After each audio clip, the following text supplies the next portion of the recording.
off, how do you ensure that your children value things that aren't material and things that will truly make them happy in the end?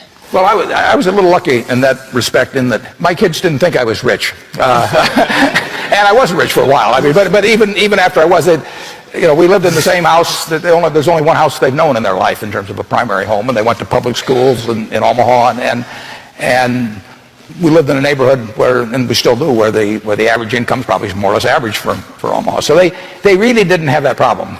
My kids didn't even know what I did. I mean,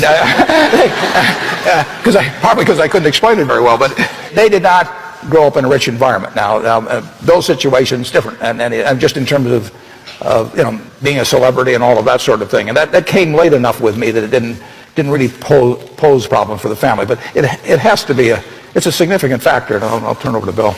Yeah, I can verify what Warren said about his house. I was very excited to go visit, think, what has he done? What amazing things is he going to have? And I went into his dining room. He didn't even have seats on the chairs. And he didn't even know they were missing either. So I don't... There's no hurry on these things, Bill. I mean...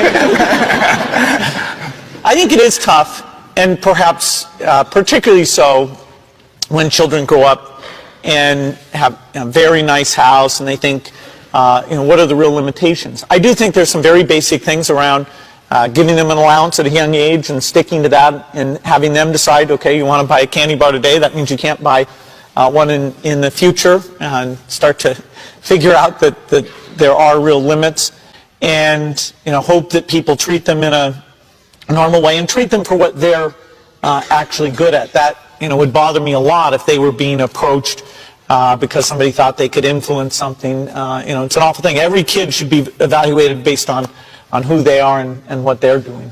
Our kids are rich or going to be rich by the standards of the world. They don't think they're going to inherit a significant portion of the fortunes of either of us. I mean, 99% of what I have, it'll go to philanthropy one way or another. And Bill has the same attitude, basically, that we are not going to turn out some super wealthy kids. They'll be wealthy. I mean, there's no question about that. But the idea of dynastic fortunes, I find it turns me off. That you hand huge positions in society on simply because someone came from the right womb. I find that I just think it's almost un-American.